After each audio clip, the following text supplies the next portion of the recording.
Nice to meet you. Nice to meet You met a lot of Dominicans in your Miami days? A couple. Just a couple. Just met. Just met. No, just met. Ah, really? So we're here with a legend, Oh, well, thank you. two-time Gatorade National Player of the Year, Greg Oden, one of the biggest prospects in sports history, Oh, well, thank you. A former NBA player. and former NBA player.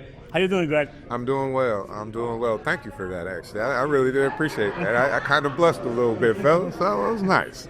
Well, and what do you remember about the national championship against the Florida Gators? I remember losing. First and foremost, I remember I dominated. I think it was like Big time. 25 and 12 and 3, and I was still using my left hand. But I remember all the NBA players that played in the game, from me, Mike Conley, Daquan Cook, Corey Brewer, Joakim Noah, Al Horford, Chris Richards, Torian Green, and Maurice Spates, all on that floor in one national championship game. It was just a very great game. And then I remember the Gator Chomp, which still almost makes me cry to this day. Please don't do that again. It literally hurts my heart. So I gotta ask you this, as a fan, right? We're Dominican. So our guy, Al Horford's on the Gator team. We see you play. We love him. We see you play, and what do we think? We think, fuck, Al's gonna play his whole career against this guy. This guy's gonna be a nightmare in the NBA. Do you ever thought that Al will have the career he had? Like, he's been almost 20 years. He's now a shooter. He wasn't a shooter back then. Like how the thing. He had a little mid-range. Yeah, mid-range. A little mid. You know what? I think the thing about Al is he's always been like the captain of every team he's on. He's always been the centerpiece of every team. He's not probably the most important, but in the team dynamic, he's always been that most important, to keep guys together, to be the reinforcer, to make a play when it's needed, to actually be selfless in himself and his game, to make sure everybody else succeeds for the betterment of the team. And that's one thing I appreciate about Al Horford. And as he knows, I still hate seeing him in that Sierra video because I was jealous. So, You are a former first pick in the draft. yes, sir. In this draft, Al Horford was a servant. Yes, sir.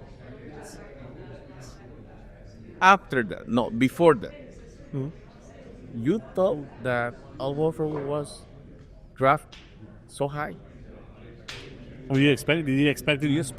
Did I expect him? I mean, coming off a national championship game and doing the things he did, and I mean, Joakim Noah was there. and then, but also that's 2 national championships, and he was still, a captain on that team.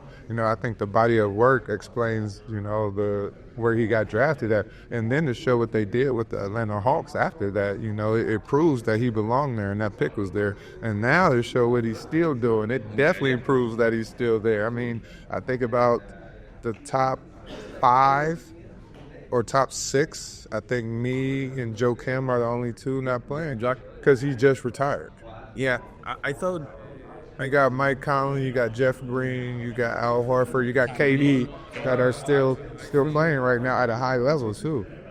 Gator with pick 8.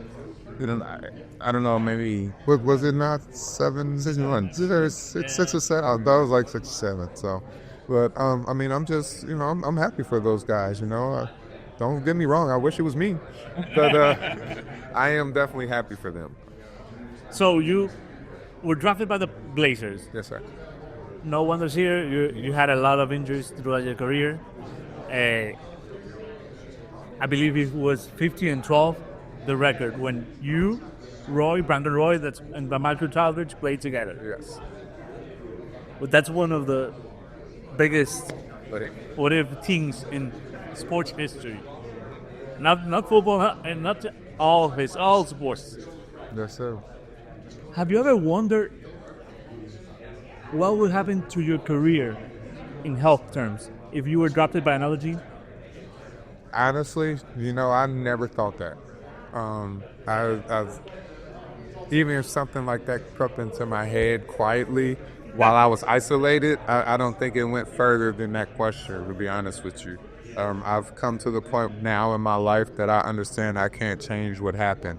I'm proud of where I went to. I love the city of Cortland. I love the people I've met there. I understand there was a lot of things out of my control. And the weather. And the rain. But I also understand that, the choices I've made and some of the decisions I've made affected a lot of the things too. And I got to own that, that's a part of my life and it's going to be a part of my story. So, as much as you can think that, all I can go by is a sample size of 50 and 12. And y'all can say, what if? I'm going to say we dominated when we played together. Yeah, he did. The battle for the first pick was at this time between you and Kevin Durant. Now Kevin Durant was reached the 30,000 point mark. Player to do it. Congratulations, KD. That's big time, my brother. Proud of you, man, for real. My question was about your opinion about Kevin Durant. I already know. Oh, I'm sorry. No. Look, I love Kevin Durant, honestly, man. He's one of the best players to ever play this game, and I'm blessed, like everybody else, to see his work and his magic out there. Kevin Durant with such a career. There's a lot of people that projected that because of how good of a scorer he was. I mean, he was just like that in high school too. I mean, but now it's showing he's one of the best to ever do it, and he's going to keep on doing it for as long as he wants to. And congrats again, man. That's big time. What's my most difficult about the injuries? The physical, for you in particular, the physical part or the mentally part? The knowing that not only you can do what they're doing or do it better, and the easiest can because of the injuries. Because I've always wondered, I'm not a player, obviously, right? Like, I'm so short. But it's got to be difficult in the mental part of it more than the physical part. What's your opinion on it? The physical part is the physically tough part about it, obviously. But I think I think the tougher part about it is the mental. Because, I can get up every day and go work out, but also after I'm done working out, am I mentally tough to not eat a man-up burger or drink all day? It's that's the stuff you got to be mentally control yourself from. I can always wake up every day and go do the rehab that I'm supposed to do. But, can I eat right? Can I try to better my game? Can I try to better myself while I'm taking this time off from the game? Can I be around the team, be active in the community, be active with my teammates while I'm going through this time? That's the tough part, because that physical part, I've been doing that, or you've been doing that for a long time. That's easy. And that's only an hour or 2 or 3 out your day. But what about the other 21 hours? Are you going to get enough sleep? That's the stuff that's tough. Okay. Anything you... Can I... Here. Okay. The taller player that you ever played against? Yao Ming, easily. Yao Ming. He was just so big. I tell people he seemed like he was just as strong as Shaq at the time. Against Shaq. I did. It wasn't Prime Shaq now. I was been scared of Prime Shaq now. But, I mean, he was just as strong as Shaq at the time, and he was bigger. Like, he was taller, he had better touch, I guess, with that turnaround jump shot. He was just a tough guard for me, man. It was just trying to figure that out. And I say that because we played him in the playoffs one year. He just annihilated me. But I always say Yao Ming was probably the toughest player. I think Zhao is one of the most underrated players. Yes, Yeah, for sure. I don't know if he was underrated to people who played against him. But because I don't know, maybe for the media and the players that think so. Yeah, the ones they have to guard it. Finally, can you give a shout out to all your Dominican fans? You're so well beloved over there. Can you give a shout out to them? I just want to say shout out to all my Dominican fans. Greg Oden here. I love you guys. Thank you for being a fan, and I appreciate these two right here. Thank you. And my guy back there. Hola,